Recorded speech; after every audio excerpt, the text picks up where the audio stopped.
until you're all artists.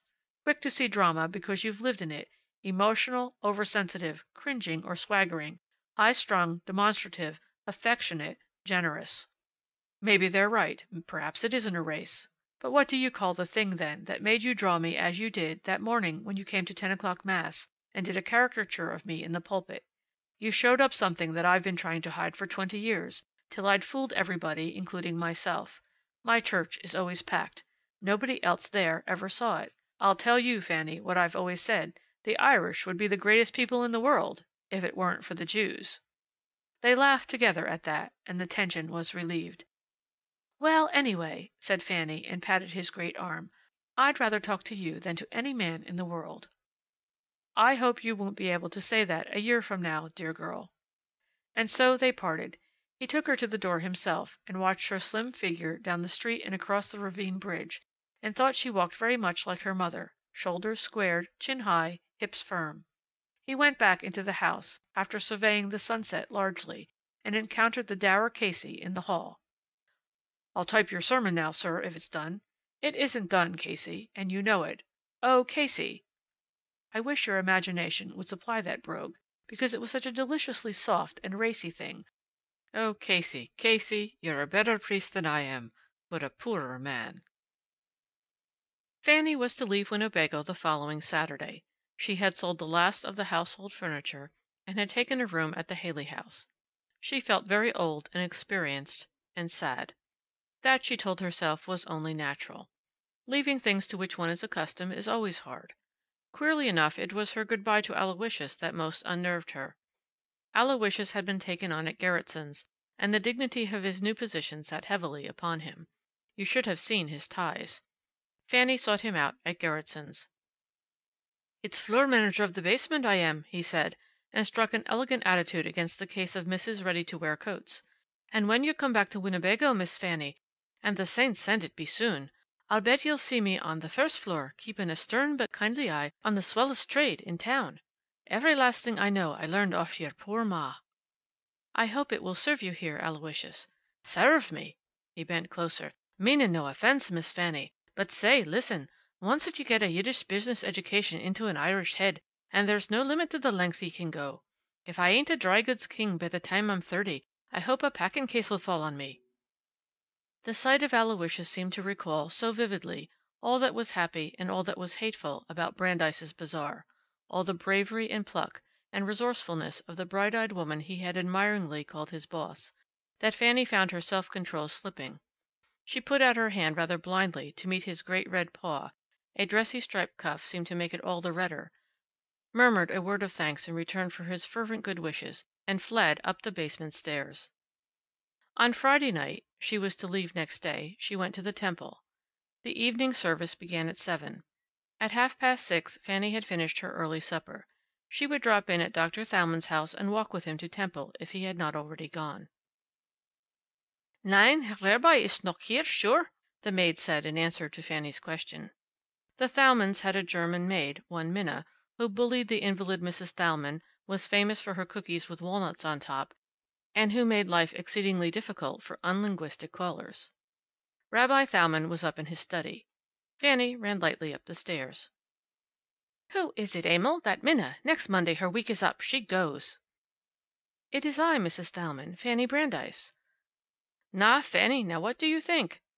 In the brightly lighted doorway of his little study appeared Rabbi Thalmann, on one foot a comfortable old Romeo, on the other a street shoe. He held out both hands. Only at supper we talked about you. Isn't that so, Harriet? He called into the darkened room. I came to say good-bye, and I thought we might walk to temple together. How's Mrs. Thalmann tonight? The little rabbi shook his head darkly and waved a dismal hand. But that was for Fanny alone. What he said was, She's really splendid today. A little tired, perhaps, but what is that? Emil, from the darkened bedroom. How can you say that? But how? What I have suffered today only. Torture. And because I say nothing, I am not sick. Go in, said Rabbi Thalmann. So Fanny went in to the woman lying yellow-faced on the pillows of the dim old-fashioned bedroom with its walnut furniture and its red plush mantel-drape. Mrs. Thalmann held out a hand. Fanny took it in hers and perched herself on the edge of the bed.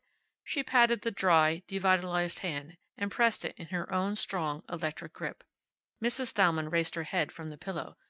"Tell me, did she have her white apron on?" "White apron?"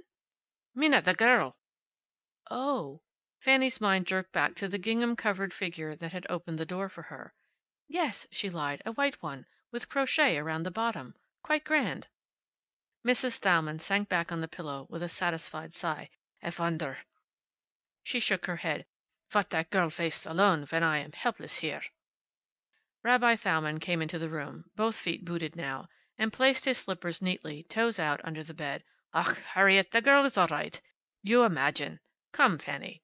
He took a great fat watch out of his pocket. "It is time to go." Mrs. Thalmann laid a detaining hand on Fanny's arm. "You will come back often here to Winnebago?" "I'm afraid not. Once a year, perhaps, to visit my graves."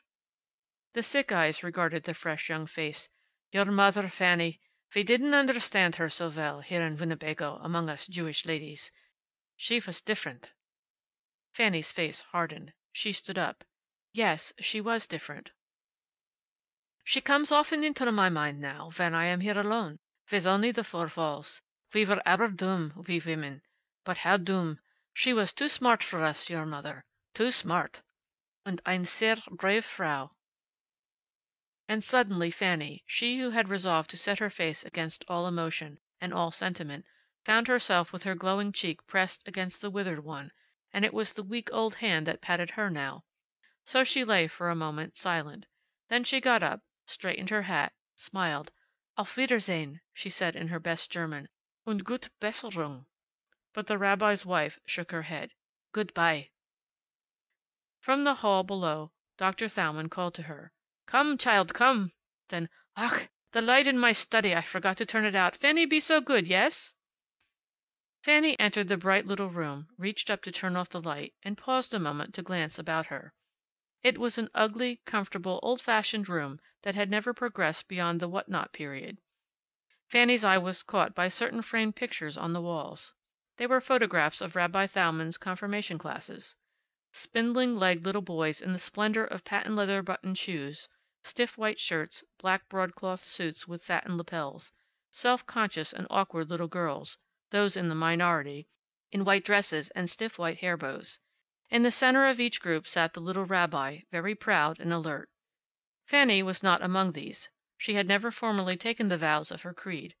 As she turned down the light now, and found her way down the stairs, she told herself that she was glad this was so.